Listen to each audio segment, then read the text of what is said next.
Each morning begins the same way. Not with noise, not with indulgence, but with confrontation. We wake up and immediately feel it.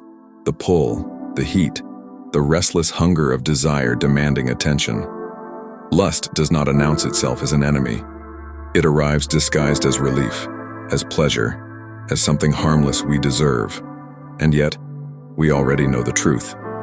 Left unchecked, it fragments the mind, weakens resolve, and turns a sovereign inner world into a crowded marketplace of impulses.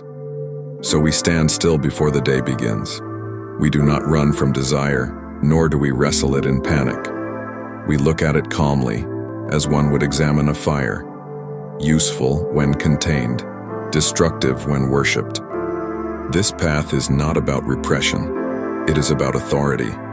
It is about reclaiming command over the inner citadel, the one place no external force can enter unless invited. Desire only becomes tyrannical when the mind abdicates leadership. When we forget that we were not born to obey every urge, but to judge them. As Marcus Aurelius wrote, "You have power over your mind, not outside events." Realize this, and you will find strength. What follows are not tricks or shortcuts. They are disciplines, daily actions that strip lust of its illusion of power and return it to its proper size, small, temporary, and beneath us. We walk this path together, not as flawless beings, but as disciplined ones. Each step builds on the last. Each action tightens the reins. And slowly, almost quietly, mastery returns. 1. We begin the day by separating desire from the self. The first act of discipline happens before the world has a chance to speak. When desire rises in the morning, we do not say, "I want." We say, "A desire has appeared." This single distinction changes everything. The mind stops identifying with the impulse and begins observing it. Lust loses its intimacy the moment it is seen as an event, not an identity. We remind ourselves that urges are movements of the body and impressions of the mind. Nothing more. They are not commands. They are not truths. Epictetus warned that people are disturbed not by things but by the judgments they form about things.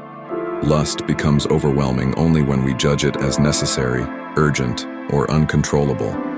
Remove the judgment, and the force collapses. In this moment of observation, we practice distance. We watch the sensation rise and fall like weather passing through a landscape. No storm defines the sky. No urge defines the self. This is not denial. It is clarity, and clarity is the beginning of power. As this practice deepens, something subtle happens. The gap between impulse and action widens. In that space, choice is reborn. We are no longer dragged forward by instinct. We are standing upright again. This daily separation trains the mind to remember who is in charge. The body may speak loudly, but it does not rule. We do. 2. We strip lust of its lies. Through ruthless reason. Lust survives on exaggeration. It whispers that satisfaction will bring peace, that indulgence will end the tension, that this time will be different. So we answer it, not emotionally, but rationally. We interrogate the desire like a hostile witness. We ask, what has this urge promised me before? What did it actually deliver? Seneca observed that pleasures, when they go beyond moderation, are punishments. We have lived this truth. The brief relief followed by dullness, the excitement followed by emptiness, the momentary escape followed by weakened discipline. By rehearsing the full consequence, not just the fantasy, we dissolve the illusion. The mind learns to associate lust not with pleasure, but with cost. This is not shame. It is accounting, an honest ledger of cause and effect.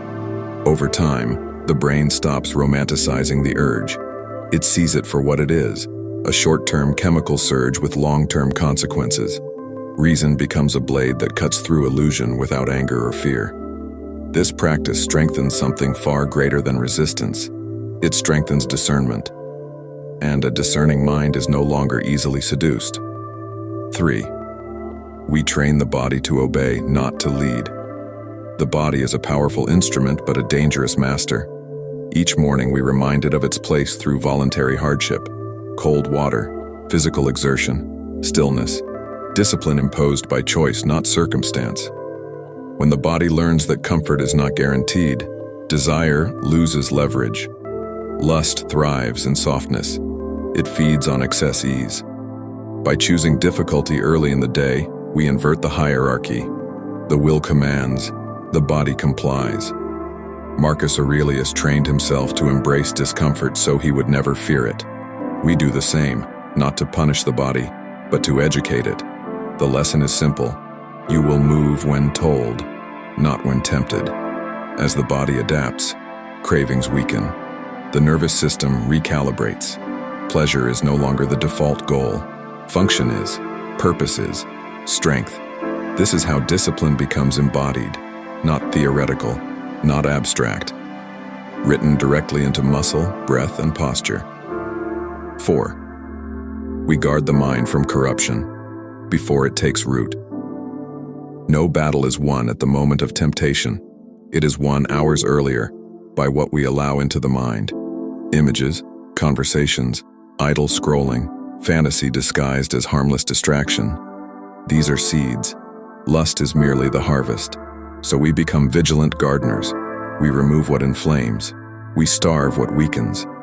Epictetus taught that freedom begins by refusing to consent to harmful impressions. We apply this ruthlessly.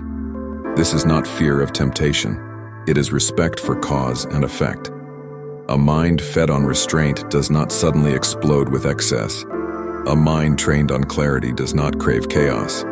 Over time, the imagination quiets. The internal noise fades. Desire no longer has a constant supply line.